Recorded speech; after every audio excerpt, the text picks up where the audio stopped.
Assalamualaikum warahmatullahi wabarakatuh dan salam sejahtera. Kembali lagi bersama saya Zahir Asna. Dalam video kita pada hari ini kita akan membincangkan tentang perkembangan terkini Detektif Conan yang telah pun didedahkan pada Gosho Aoyama sendiri kepada kita semua dalam satu interview bersama dengan Da Vinci Magazine yang bertarikh 6 hari bulan April 2021. Yes, betul. Tarikh 6 April 2021 adalah tarikh hari ini dan magazine tersebut adalah magazine yang diriliskan daripada hari ini. Ya, so lepas saya baca tentang interview tersebut, terus saya pun nak share dekat korang semua. Dan terima kasih juga saya ucapkan kepada beberapa orang yang telah DM saya sendiri secara personal untuk berkongsikan tentang interview ni. Korang memang terbaik. So, tanpa melengahkan masa lagi, mari kita memulakan perbincangan kita pada hari ini dalam YouTube channel Zahir Asna. YouTube channel nombor 1 di Malaysia yang membincangkan tentang anime series Detektif Conan.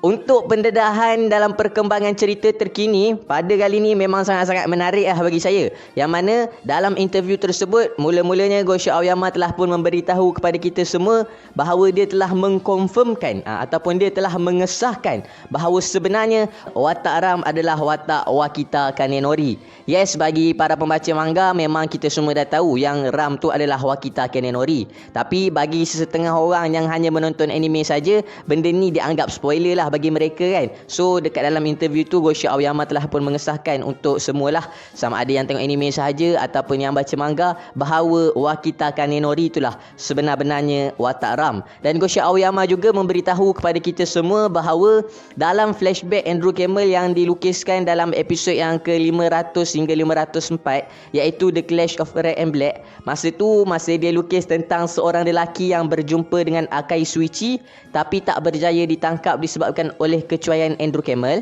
Masa tu memang dia dah fikir untuk buatkan lelaki tersebut mempunyai kedudukan yang lebih tinggi daripada Jin dalam The Black Organization. Tapi masa tu dia tak fikir lagi lah code name untuk lelaki tersebut adalah Ram. So kiranya Gosho Aoyama ni dia punya cara kerja ni dia buat dulu, lepas tu baru dia fikir satu persatu ataupun orang kata dia buat improvement lah untuk menambah baik cerita Detektif Conan ni. So saya personally fikir yang memang Gosho Aoyama telah menyediakan jalan akhir bagi cerita Detektif Conan ni. Tapi selagi mana Gosho Aoyama masih hidup, saya yakin dan percaya dia mampu untuk improve ataupun untuk menukarkan cerita ni mengikut kehendak hati dia sendiri seperti mana yang dia inginkan. So kita tak boleh nak strict sangat lah kan untuk kata benda tu takkan macam ni sebab dah macam tu. Maknanya Gosho Aoyama ni bila-bila masa je dia boleh tukar apa yang dia nak tukar selagi mana dia belum meninggal dunia. So mungkin bila Gosho Aoyama dah mati, orang terpaksa lah ikut storyline yang dia dah sediakan tu. So benda ni memang sangat-sangat menarik bagi saya bila saya tahu, sebab semakin bersemangat kita untuk berteori lepas ni, sebab ada kemungkinan teori kita tu mungkin betul-betul terjadi. So itulah benda pertama yang didedahkan tentang perkembangan terkini Detektif Conan pada kita. Untuk part ni kurang excited sikit lah sebab orang yang baca manga memang semua dah tahu pasal Ram ni kan. Apa yang lebih excited bagi saya adalah dalam interview tersebut Gosho Aoyama juga ada bagi tahu yang dia akan melukiskan scene perlawanan antara Kaito Kid dan juga Amuro Toru ataupun Babon. Dia nak buat dua orang ni clash. Tak tahulah daripada segi nak tangkap Kaito Kid ke, ataupun daripada segi orang kata combat hand to hand ke, ataupun daripada segi taktikal, kita tak pasti. Tapi yang pastinya Gosho Aoyama mengatakan bahawa dia akan melukiskan keadaan ataupun scene di mana Babon sendiri akan berhadapan dengan Kaito Kid.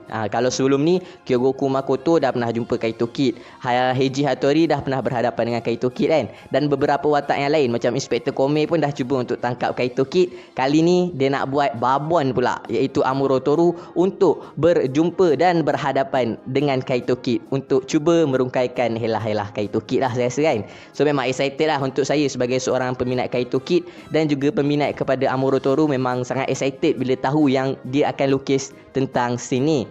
Seterusnya, perkembangan terkini juga memang lagi-lagi menarik, yang mana Gosho Aoyama memberitahu kepada kita semua bahawa dia akan merungkaikan satu persatu misteri tentang watak sebenar Rumi Wakasa. Kalau korang pernah tengok video saya sebelum ni tentang 5 misteri terbesar Detektif Conan yang belum terjawab, dalam video tu saya ada share tentang watak Rumi Wakasa lah yang masih lagi misteri.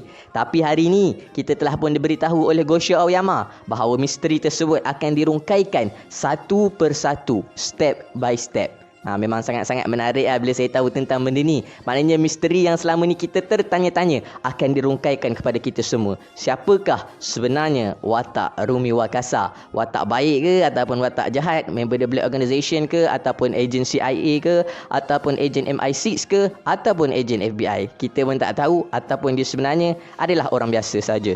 Jadi benda ni memang sangat-sangat menarik Kita akan didedahkan siapa sebenarnya Rumi Wakasa, apa hubungan dia dengan Haneda Koji, dan adakah dia sebenarnya watak baik ataupun watak jahat, dan macam mana dia boleh baca senarai nama APTX 4869. Pendedahan tentang misteri watak Rumi Wakasa ni memang antara benda yang sangat-sangat excited bagi saya sendiri, dan saya yakin bagi kita semua pun memang sangat-sangat excited. Dan akhir sekali, informasi yang kita dapat tahu daripada interview kali ini adalah Gosho Aoyama akan menghadirkan seseorang yang ada kaitannya dengan WPS, iaitu Wild Police Story dalam masa yang terdekat. Dan Gosho Aoyama sendiri juga mengesahkan bahawa WPS itu bukanlah satu spin-off tapi hasil kerjanya sendiri. Maknanya bukanlah satu kerja yang dikeluarkan oleh company yang lain lah. Tapi WPS iaitu manga Wild Police Story adalah kerja Gosho Aoyama sendiri. Dalam erti kata lainnya, boleh dikatakan Wild Police Story ni merupakan canon lah. Kita boleh jadikan Wild Police Story ni sebagai rujukan untuk kita buat. So itulah antara perkongsian yang menarik yang kita perolehi daripada interview bersama Gosho Aoyama dalam Da Vinci Magazine yang diriliskan pada 6 hari bulan April, iaitu hari ini. So saya harap korang semua excited macam mana saya excited selepas mengetahui berita tentang perkembangan terkini Detektif Conan yang telah pun didedahkan oleh Gosho Aoyama kepada kita semua. Jadi terima kasih saya ucapkan kepada semua yang sudi menonton. Sekiranya saya ada kesilapan ataupun kekurangan dalam penyampaian pada video kali ini, saya minta maaf banyak-banyak. Dan kalau korang ada informasi-informasi yang lebih menarik ataupun yang saya lepas pandang, korang boleh drop je dekat ruangan komen di bawah. Terima kasih pada semua yang sudi menonton. InsyaAllah berjumpa lagi dalam video akan datang. Akhir kalam dari saya, tiada Tuhan selain Allah. Assalamualaikum warahmatullahi